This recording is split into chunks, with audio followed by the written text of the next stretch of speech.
Гласот на Америка на македонски. Преку една деценија вашиот прозорец кон САД. А сега, директно од студиото во Вашингтон.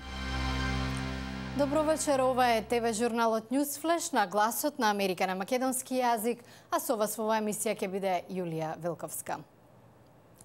Убиен американскиот амбасадор во Либија. Во нападот врз конзулатот во Бенгази загинале и тројца од персоналот. Започнуваме со оваа вест. Амбасадорот Кристофер Стивенс и соработниците загинале кога толпа, наводно лута поради американски аматерски филм што го навредува пророкот Мухамед, го нападнала конзулатот во Бенгази. Стивенс е првиот американски дипломатски пратеник убиен во странство последниве 20 на години.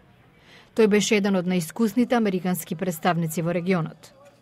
Стејт департментот соопшти дека во нападот бил убиен и Шон Смит, кој бил дел од персоналот, а идентитетот на другите двајца загинати не е обеловденет бидејќи во тек е процес на известување на нивните семејства. Председателот Барак Обама најостро го осуди убиството на четворицата американци. Тие ја представува американската определба за слобода, правда и партнерство со земјите и луѓето во цел свет, додавајќи дека се во целосен контраст на оние кои бездушно ги одземаа нивните животи, наведува Обама во соопштението. Тој го опиша Стивенс како храбар и примерен представник на САД, кој пожртвувано ги извршувал своите должности во текот на Либиската револуција. Либискиот вице-премиер Абу Шагур исто така го осуди нападот, нарекувајќи го кукавички акт. Обединетата македонска дијаспора се огласи со соопштение за актуелната политичка ситуација во Македонија, во кој изрази загриженост за, како што се наведува, бројните немили настани во Македонија предизвикани од страна на албанските лидери и јавни службеници.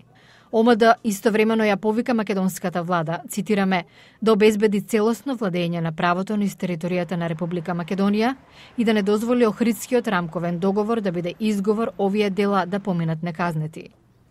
Според ОМД, овој договор има многу недостатоци и се повеќе го дели македонското општество по етничка линија.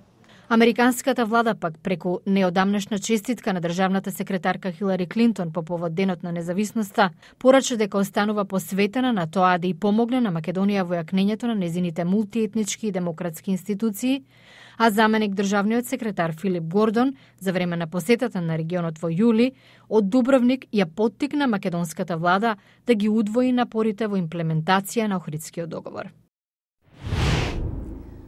Помалку од 5 години по осамостојувањето, Косово е на крстопат со крајот на надгледуваната независност. Планот за овој преоден период, што го подготви поранешен специјален пратеник на Обединетите нации, обезбеди рамка за независност под одредени услови. Сепак, една од главните цели на планот останува неостварена. Во прилогот на колешката Кейда Костреци, американските аналитичари објаснуваат зошто. Со церемонија што го одбележа крајот на надгледуваната независност, владата на Косово ги преседе работите во своји раце. Даниел Сервер од катедрата за современи меѓународни истражувања на Универзитетот Џонс Хопкинс коментира дека луѓето владеат најдобро кога самите се одговорни за себе. Не ја гледам ползата и натаму некој друг, освен избраните представници, да бидат одговорни за владењето со Косово. Сепак, мисијата на Европската Унија ќе остане во земјата, исто како и мировните сили на НАТО. Курт Вокер од Институтот Меккейн за меѓународно лидерство при Универзитетот на Аризона мисли дека најновиот потек не представува голема промена.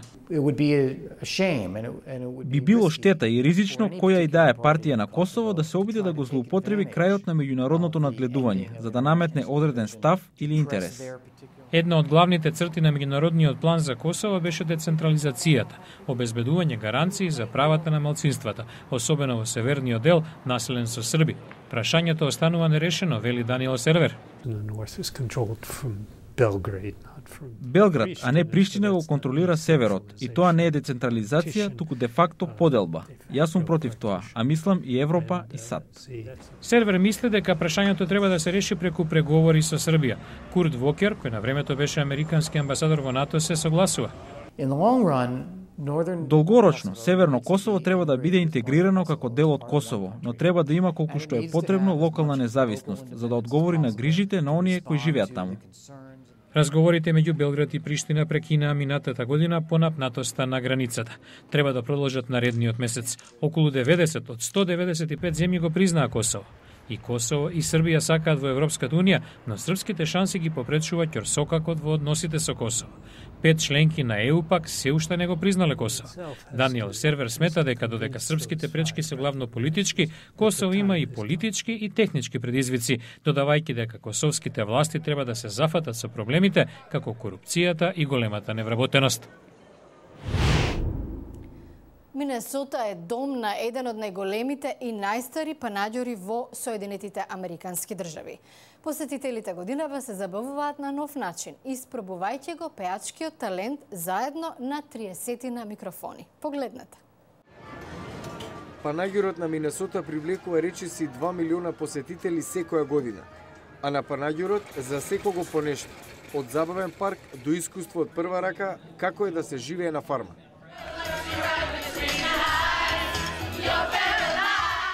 Годинава може и да запеете, заедно со сите други на вкупно 32 микрофона на отворената сцена.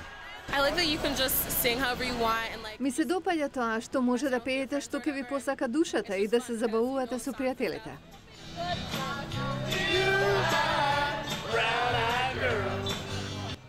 Многумина имаат трема да запеат пред другите, но таа брзо исчезнува. Забавно е за целото друштво. Ќе пуштат песна која ја сакате и се вклучувате. Мелиса Монтигајт, една од оние чија идеја е ваквата забава, ја објаснува разликата меѓу ваквото пеење и караокито.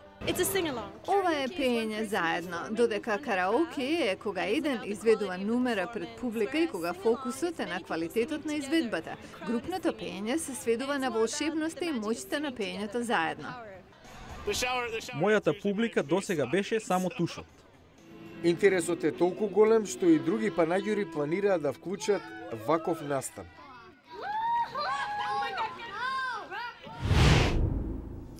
А утре во Newsflash американските компании задоволни од бизнис климата на далечниот руски исток. Голем интерес за американските производи. Не пропуштајте наредната емисија. Американските бизнисмени оптимисти за деловните врски со Русија во Азиско-Пацифичкиот регион. Гледајте утре во Newsflash.